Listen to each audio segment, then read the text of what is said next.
Mesdames, Messieurs, bonsoir et bienvenue au 20h sur Equinox Télévision. À la une de ce journal, à peine ouvert, de vives contestations se font déjà ressentir au grand dialogue national.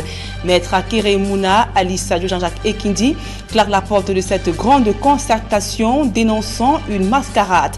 Et des leaders politiques appellent à la tenue d'une plénière afin de décrisper les tensions. Voilà pour le sommaire.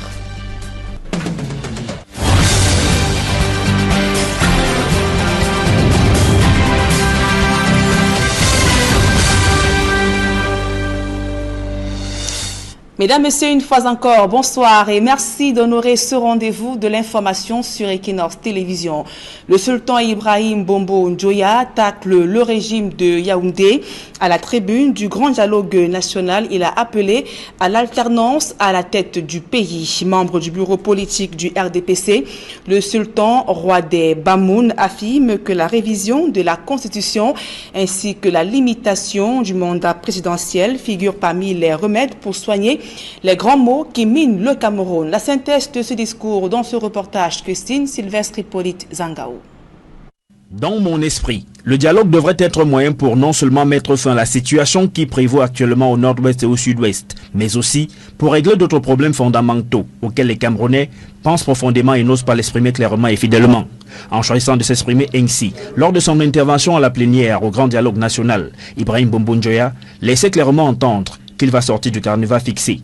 Le sultan roi des Bamoun, par ailleurs cadre du RDPC, va alors lâcher ce que beaucoup qualifient de bombe. Je pense qu'au-delà des problèmes qui se présentent à nous aujourd'hui, les Camerounais souhaitent dans leur grande majorité l'alternance, a affirmé Ibrahim Bombo Njoya, qui a renchéri en disant que le seul remède qui pourrait guérir le mal que pose le problème de l'alternance au Cameroun est renfermé dans 5 points. La révision de la Constitution, la limitation du mandat présidentiel à 2 mandats de 5 ans non renouvelables, l'élection à 2 tours, la révision du code électoral et la décentralisation, dont il faut accélérer la mise en place dans les 6 mois qui suivent le dialogue. Pour conclure son propos, Ibrahim Bombo Njoya a exprimé l'espoir que le succès souhaité du Grand Dialogue National amène le chef de l'État à user de son droit d'accorder la grâce présidentielle que lui confère la Constitution pour libérer les personnes condamnées dans le cadre de la crise anglophone et pourquoi pas celles interpellées lors des manifestations post-électorales.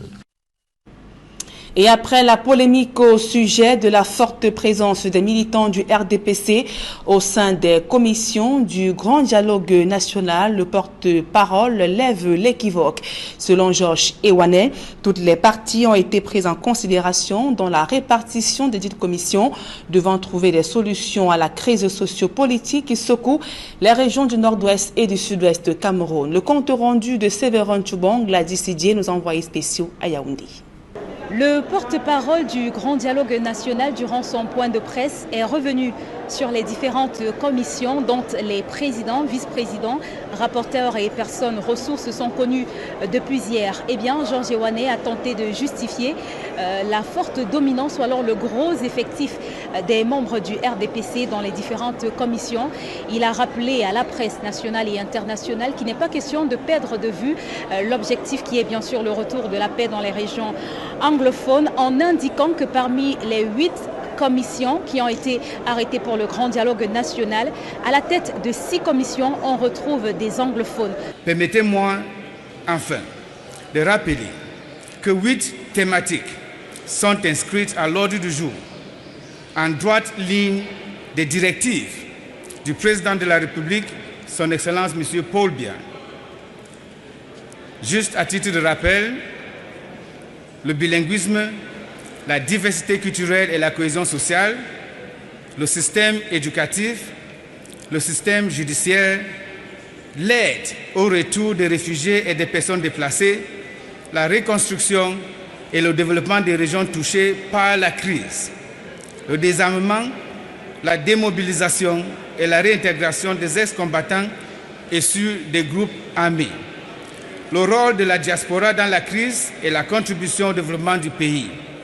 Et enfin, la décentralisation et le développement local.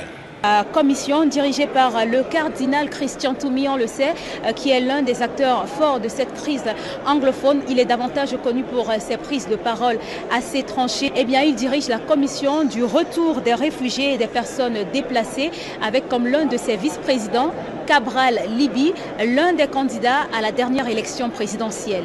Pour le porte-parole du Grand Dialogue National, c'est assez suffisant pour pouvoir taire la rumeur sur l'effectif des membres du RDPC dans les différentes commissions ou encore la forte représentativité des membres du gouvernement dans le carré des personnes ressources. Le Cameroun est représenté dans tous ses profils sociopolitiques, culturels, économiques et intellectuels. Ceci tient notamment de l'attachement que nous avons à assurer une juste représentativité des opinions et des obédiences politiques de notre pays. Je voudrais, si vous le permettez, à titre illustratif, citer quelques-unes de ces personnalités. La commission en charge de la question du bilinguisme, de la diversité culturelle et de la cohésion sociale est présidée par M. Joshua aussi, dont vous savez est le vice-président de Social Democratic Front. L'honorable Tomaino Ndam Njoya, député de l'UDC, est vice-présidente de la commission en charge du système éducatif. La commission en charge du retour des réfugiés et des personnes déplacées est présidée par le cardinal Christian Toumi, avec comme vice-président M. Cabral Libi, ancien candidat à la présidentielle de 2018, et le Dr Simon Munzu, dont on connaît l'esprit critique vis-à-vis du régime en place. La commission chargée de plancher sur la reconstruction est présidée par le Dr Chris Fomunyo, dont nous connaissons tous les prises de position ouvertes en faveur du sécessionnisme. La commission en charge du rôle de la diaspora dans la crise et de sa contribution au développement du pays est présidée par le professeur Atangana Amougou Jean-Louis, ancien directeur de cabinet de l'ex-secrétaire général de la francophonie, Michael Jean. Alors, dans cette commission, nous signalons également la présence comme vice-président de Mme Calixte Beyala et de M. Eric Tchinje, dont l'esprit d'indépendance n'est plus à démontrer. Pour le porte-parole du Grand Dialogue National, les travaux en commission qui ont débuté ce 1er octobre se déroulent en toute liberté. Il a tenu également à entretenir la presse au sujet de la présence des séparatistes dans ce Grand Dialogue National. Il est revenu sur les ex-combattants qui ont été présentés hier à l'ouverture du Grand Dialogue National en indiquant que leur présence seule suffisait pour représenter et de manière très valable les séparatistes. Voilà donc les travaux en commission en vue du Grand Dialogue National. Pour Equinox Télévision, nous sommes Séverin Choubon et Gladys Sidje.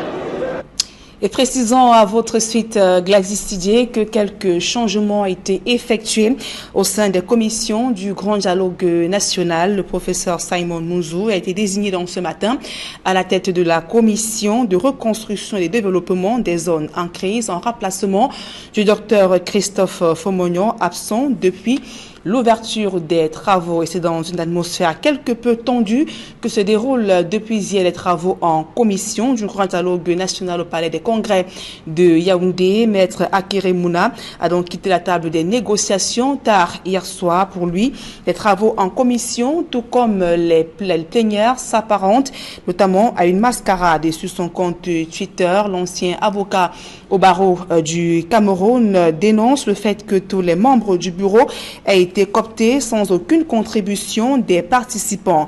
Après Maître Akere Mouna, Jean-Jacques Ekindi et Alice Sadio ont également quitté la table des négociations. Sur son compte officiel Facebook, Alice Sadio déclare que l'AFP prend congé du dialogue national, le cœur rempli d'inquiétude pour l'avenir du Cameroun, et Cabral Libi qui a donc appelé à la tenue d'une plénière en vue de décresper les tensions et de permettre aux participants de s'exprimer plus librement.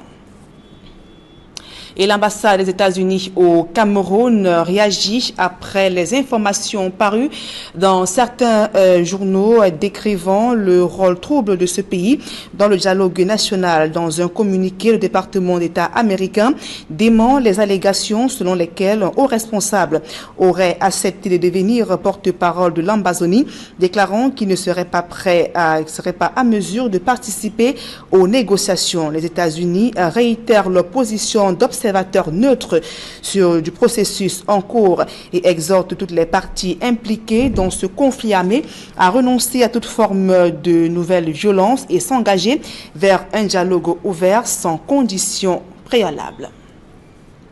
Et rendu au deuxième jour des travaux du grand dialogue national, des Camerounais dans l'arrière-pays appellent les participants au débat à trouver des solutions aux problèmes qui minent la jeunesse, notamment le chômage et le sous-emploi. L'accélération de la décentralisation, selon eux, pourrait donc permettre de mettre fin au sentiment d'injustice subi par les compatriotes des régions du nord-ouest et du sud-ouest Cameroun. L'avis de quelques Camerounais recueillis du côté de Melon dans ce reportage que signe Kediara. Grand dialogue national qui s'est ouvert ce lundi au Palais des Congrès de Yaoundé. Le maire de Melon, petite ville située dans le département du Mungo, n'a qu'un mot à la bouche: décentralisation. Peut-être que ce dialogue se passe bien et que la décentralisation soit effective. On ne peut pas gérer tout un pays seulement à partir de la capitale. Nous avions vu des exemples en Amérique, des exemples même ici en Afrique, tels que notre voisin, le Nigeria. Pour l'élu local, c'est la mauvaise implémentation de celle-ci qui est à l'origine du sentiment de marginalisation développé par les habitants du Nozo. Il est temps de corriger ce manquement afin de faire renaître chez les uns et les autres le sentiment d'appartenance nécessaire au développement du pays tout entier. Un avis qui n'est pas très éloigné de celui défendu par ce riverain, qui signale, pour le déplorer, l'absence des élus locaux à ce grand dialogue. Parmi les 8 commissions que lui a nommées, toutes les 8 commissions parlent d'office de la décentralisation. Et quand on parle de la décentralisation, les personnalités qui peuvent faire vraiment l'affaire, c'est les maires. Et quand on ne voit pas les maires représentés en haut pour le dialogue, ce n'est pas bien. Tout ce que je souhaite, que à la fin de ce dialogue, que la décentralisation soit effective et que les armes se taisent. Pourtant, en dehors de la décentralisation, les populations riveraines ont de nombreuses attentes cumulées du fait de nombreuses années de frustration. J'aurais supplié le président de mon pays de voir le problème des enfants dans le chômage. Et le fait où, même quand un enfant veut se développer, en ouvrant peut-être un petit kiosque comme ça là, à quelque part, subitement, l'impôt vient lui fermer la porte. Il doit prendre donc cet argent pour payer les impôts là où. 5 jours pour débattre des grands mots qui minent le Cameroun. Il est donc recommandé aux différents participants de ne pas se laisser distraire afin que ce dialogue de tous les enjeux aboutisse à des actions constructives. Ceux qui sont partis au dialogue, au grand dialogue, qui sont partis représenter le peuple jusqu'à la dernière racine.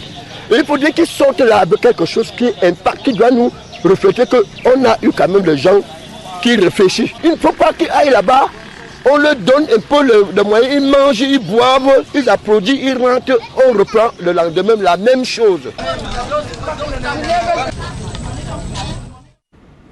Et dans la région de l'Est Cameroun, les populations de Mindoro ainsi que de Golia demandent au gouvernement de se pencher sur le désenclavement des zones rurales.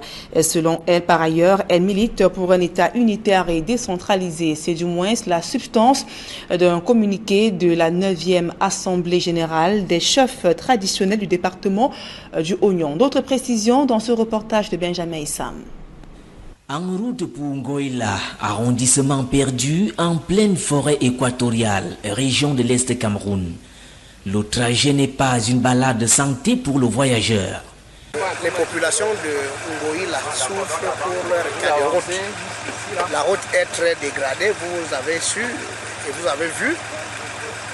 Il y a des bourbiers. Le tronçon Lomie-Ngoïla qui n'est pas entretenu pose énormément de problèmes. Également, les mêmes tronçons aussi vont à l'endroit de Lomé, parce que pour partir de Ninduru pour Lomé, c'est aussi la même chose. Pour atteindre Ngoïla, il faut traverser le fleuve Dja. Ici, heureusement, une société forestière en service dans la contrée a mis le bac pour la traverser. Une fierté pour les populations locales, malgré quelques soucis techniques et disciplinaires. Le problème, c'est au niveau de parfois la maintenance. On a des paniers des matins que ça ne démarre pas. Bon, on fait recours aux mécaniciens, les paniers. Bon, le problème récurrent ici, c'est au niveau de la discipline. Les gens ne respectent pas les horaires. Le banc fonctionne de 7h à 18h, mais les gens s'amusent toujours à venir à des heures indues. Ça devient compliqué. Et ici, là, on est sur un bar privé, c'est le bar d'une société. Il y a un règlement qu'il faut respecter. Et qui me met toujours en difficulté, moi qui gère le bar. Ici, en Ngoïla, la cité au trésor caché, les populations vivent paisiblement de la culture du cacao. L'équation à résoudre reste cependant l'enclavement de la zone. Le sujet vient d'ailleurs d'être évoqué lors de la 9e Assemblée générale du Conseil des chefs traditionnels du département du Oyong. Par rapport au grand dialogue national, les chefs traditionnels souhaitent plus d'autonomie de leur territoire, mais surtout, leur incombe la gestion des terres. Les majestés, maintenant, nous prenons encore les problèmes. Cette histoire de route, c'est pour ça que nous demandons qu'on élargisse un peu notre champ pour qu'on ait une voix, une audience auprès du gouvernement, des ministres, des gens en charge de l'eau, et pour que nous ne soyons plus derrière, à la traîne comme les autres. Donc, la réunion du 19 novembre, l'Assemblée, c'était une réunion, une nécessité. C'était primordial. Et je pense que devant le dialogue national aujourd'hui, nous avons pris conscience et il faille que nous fassions tout pour présenter tout ce qui doit être fait pour que la région de l'Est aussi soit désenclavée. Une déclaration de Ngoïla saluée par les autorités locales. Plus que par le passé, les chefs traditionnels du Oignon entendent s'impliquer dans le développement de leur département. On parle santé à présent. Environ 340 millions de cas d'infections gynécologiques ont été enregistrés en 2017 à travers le monde selon l'OMS. 60% des infections sont sexuellement transmissibles. Et voilà donc l'un des aspects des congrès conjoints des gynécologues camerounais étrangers organisés à Douala d'ici dimanche. Et les contours de ce programme ont été présentés aux hommes et femmes de médias. Le reportage de Warren Zede, Flavien Valondongo. Des médecins camerounais et étrangers, spécialistes de la gynécologie obstétrique, se donnent rendez-vous à Douala dès dimanche prochain. Il sera question de parler de la santé de la femme, de la naissance jusqu'à la fin de son séjour sur Terre. On parlera des accouchements, on parlera des complications liées aux accouchements, des césariennes. On parlera maintenant des pathologies de l'adolescence, mais on parlera surtout beaucoup des problèmes que ces femmes-là ont à concevoir. Le 7e congrès international du girafe et le 4e congrès franco-camerounais de gynécologie et obstétrique sont deux rendez-vous conjoints qui vont retenir les attentions des spécialistes de ce secteur durant quelques jours. Nous voulons que les personnes, notamment dans les zones reculées, dans les districts, dans les hôpitaux confessionnels, puissent venir pour profiter de ces connaissances-là, parce qu'il y a très peu de praticiens du Cameroun qui vont dans les congrès internationaux. Donc quand on apporte de telles connaissances ici, ce serait dommage que les gens n'en profitent pas. Des médecins généralistes, des infirmiers accoucheurs ainsi que d'autres spécialistes de la médecine sont conviés au partage des expériences. Si la femme est la mère de l'humanité, il est nécessaire que sa santé préoccupe le personnel médical afin d'avoir des générations loin des maladies infectieuses. L'OMS, en 2017, décrit à peu près 340 millions de nouveaux cas d'infections gynécologiques de par le monde. Et parmi lesquels 60% sont des infections sexuellement transmises et avec les complications qu'on connaît. Avec l'évolution de la science, il est question au cours des congrès conjoints qui se déroulent à Douala au Cameroun dès dimanche prochain de vulgariser de nouvelles méthodes de prise en charge des problèmes gynécologiques. Les organisateurs et les médias étaient réunis ce lundi à Douala pour la cause. À présent, des publics reportages, l'Institut universitaire et stratégique de l'estuaire INSAM, à l'occasion de la rentrée académique, présente les formations professionnelles offertes aux étudiants au sein de ces différents campus ainsi que le savoir-faire de ces apprenants. Reportage. Bienvenue à l'Institut universitaire et stratégique de l'estuaire. Créé le 12 janvier 2005 sous le nom INSAM, Institut supérieur des affaires et du management, avant de devenir en 2012 l'IUES, l'Institut universitaire et stratégique de l'estuaire fait aujourd'hui partie des 6 instituts universitaires privés qui ont actuellement le vent en poupe et sont reconnus au Cameroun. L'IUES, c'est 4 grandes écoles qui n'ont plus rien à prouver en Afrique francophone, à savoir l'Institut supérieur des affaires et du management, l'INSAM, l'Institut supérieur de technologie de l'estuaire, l'ISTE, l'Institut supérieur des sciences appliquées à la santé, l'ISAS, et l'école de formation des personnels sanitaires, l'EFPSA. Logés dans 7 campus à travers le Cameroun, notamment dans les villes de Douala, Yaoundé, Bafoussam, mais Libreville au Gabon, l'IUES fait partie des 4 meilleurs instituts universitaires privés au Cameroun qui font la fierté de toute l'Afrique centrale, même à l'international. En 2015, par exemple, l'IUES fut premier sur toute l'étendue du territoire national à l'examen national de BTS et des CEP avec un pourcentage de réussite qui frôle à chaque fois l'excellence. L'IUES, c'est 3 modes d'enseignement, en présentiel, en e-learning et en hybride. À préciser que les enseignements sont disponibles en cours du sourd et cours du soir. L'Institut universitaire et stratégique de l'estuaire allie la théorie à la pratique et œuvre incessamment à redorer le blason de l'insertion professionnelle des étudiants avec à l'appui 4 certifications gratuites pour chaque inscription en cycle BTS et un projet professionnel pour les étudiants. Tenez par exemple des certifications Cisco, Microsoft, Sage-Sari, PMP, Lean and Six Sigma, télémédecine, Medical Home Care, c'est-à-dire soins à domicile avec des partenaires américains et l'assistance technique des partenaires indiens du Centre international des certifications de Bangalore en Inde, actuellement au Cameroun. D'ailleurs, une clinique universitaire d'application sera opérationnelle dès cette rentrée académique 2019-2020 à Bafoussam, Douala et Yaoundé pour la vulgarisation du concept adéquation emploi-formation et ce, avec l'assistance technique des médecins indiens, ici enseignants. Elle repose sur un système basé sur des supports de cours physiques, numériques, audio avec dictaphone et vidéoprojection en salle de cours et en e-learning, mais aussi l'accès gratuit à Internet ainsi que les séminaires et stages. L'IUES vous offre des formations en cycle BTS, HND, licence professionnelle, master professionnel et MBA dans les filières commerciales et de gestion, des filières technologiques et industrielles et les filières paramédicales. Dans le domaine paramédical, l'IUES est d'ailleurs le leader depuis 29 ans. En plus, l'IUES vous offre d'autres formations dans des filières telles que le BTS en industrie d'habillement, en économie sociale et familiale, en gestion hôtelière, restauration et délégué médical. L'IUES est aussi doté de laboratoires ultramodernes et des salles de travaux pratiques en analyse médicale, kinésithérapie, sage-femme, techniques pharmaceutiques, sciences infirmières, électronique, électrotechnique, maintenance du système informatique avec 500 laptops nouvellement acquis, télécommunications, réseau et sécurité, télémédecine. Pour ne citer que cela, c'est le pionnier des formations paramédicales au Cameroun. L'IUES, en plus, c'est sa radio estuaire FM 95.0. C'est aussi son école professionnelle, CPE, Club Prépa Emploi, logée dans ses campus de Yassa et d'Okoti, offrant des formations en santé, industrie et technologie, niveau BEPC, CAP, probatoire et baccalauréat. Le projet professionnel et personnel de l'étudiant, qui est un puissant à toute orientation scolaire et universitaire pour les études. L'Institut universitaire et stratégique de l'estuaire, la forge des compétences et des leaders au service du développement. Et l'Institut supérieur de traduction, d'interprétation et de communication ouvre ses portes. Son nouveau campus à Douala, après Yaoundé, l'ISTIC voudrait donner la possibilité aux jeunes bacheliers et autres passionnés de la traduction de se faire former. Une ambition guidée par la volonté de mettre sur le marché des professionnels aguerris. Reportage. Une conférence sur les mutations qu'imposent les technologies de l'information et de la communication dans le métier de traducteur aujourd'hui. C'est par là que le directeur de l'Institut supérieur de traduction, d'interprétation et de communication lance le campus de l'école à Douala.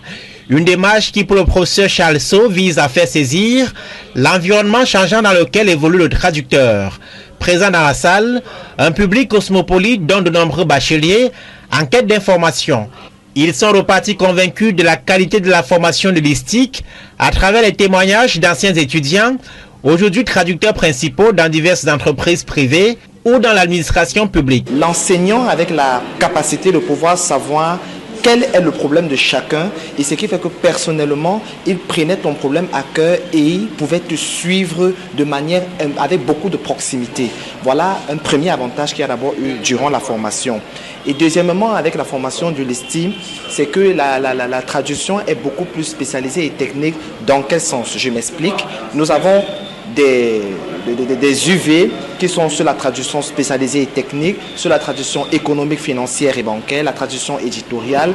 Oui, je peux confirmer, témoigner que la formation à l'ESTIC est de qualité. C'est une formation de pointe et aujourd'hui je peux m'en sortir sans toutefois trop me battre, sans trop d'efforts. En ouvrant son campus de Douala, l'ESTIC, projet piloté par 12 professionnels, tous diplômés de l'École supérieure d'interprètes et de traducteurs de la Sorbonne Paris 3, offre la possibilité aux jeunes de la capitale économique de disposer d'une école à la notoriété indiscutable dans son secteur. Nous avons les programmes de master en traduction, master en industrie de la langue et traduction, master en ingénierie linguistique et traduction, master en études africaines et traduction et le master en interprétation de conférences. Nous avons aussi les programmes de communication sous la tutelle Académie de l'ESTIC, Université de Yaoundé 2. Et voilà quoi, donc nous sommes heureux aujourd'hui à l'occasion de cette journée de la Saint-Jérôme d'en profiter pour mettre en exergue, en lumière la profession. En relation constante avec les entreprises, l'ESTIC se distingue par ses équipements modernes dans un environnement des plus confortables et serein. Bénéficiaire de 3 tutelles académiques dont les universités de Boya, Yaoundé 2 et Maroua, l'ESTIC offre 14 programmes de licence en études chinoises et traduction, communication des entreprises, journalisme entre autres. Avec 12 ans d'expérience, l'ESTIC ajoute à son campus de Kolbison à Yaoundé, celui de Daido à Douala, avec un même objectif, préparer les jeunes au marché de l'emploi dans ces différents cursus. La rentrée est fixée au 1er novembre prochain.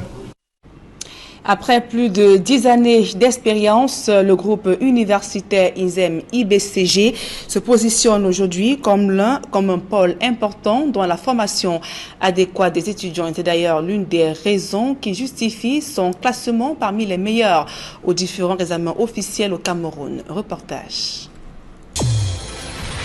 Groupe universitaire ISEM-IBCG, numéro 1 du succès aux examens. C'est avec un sentiment de joie et de satisfaction totale que la cuvée 2018 des étudiants de la filière santé du groupe universitaire ISEM-IBCG achève cette période gratifiante et enrichissante des stages communautaires dans les différents arrondissements de la région du littoral. Dans le souci permanent de donner le meilleur de la formation à ces étudiants afin de garantir leur succès académique et professionnel, le groupe universitaire ISEM-IBCG ne ménage aucun effort pour leur offrir des opportunités riches d'expérience et de connaissances au contact des professionnels de la santé. Les choses comme celle-ci n'arrivent qu'une seule fois dans la vie.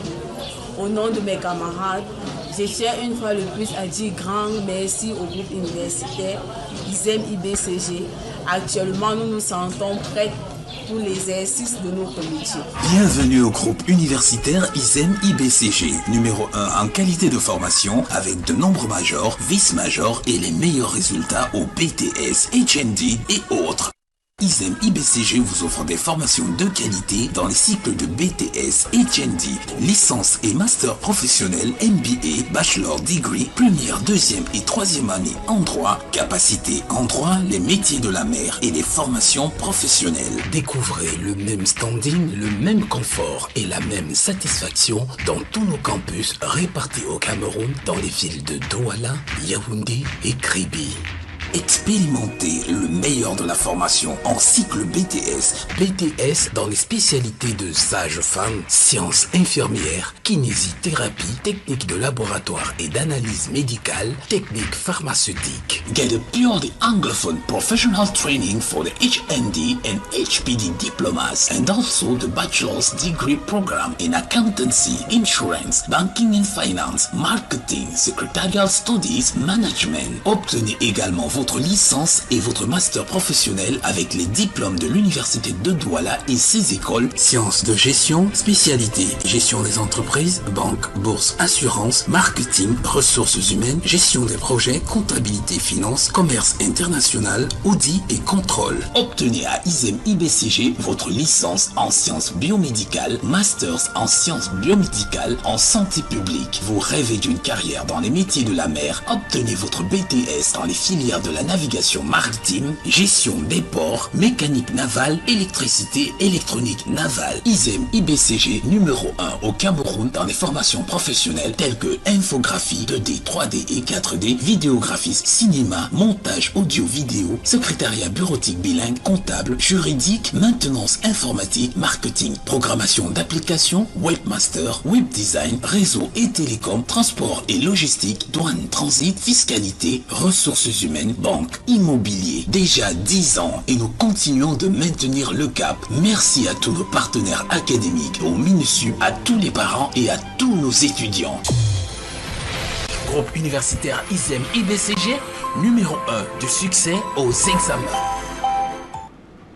Fin de cette édition d'information. Mesdames et messieurs, merci pour votre aimable attention. Dans un instant, retrouvez Serge Alain Otto et ses invités sur le plateau d'Equinox Soir du côté de Yaoundé. Bonne soirée en compagnie de nos programmes.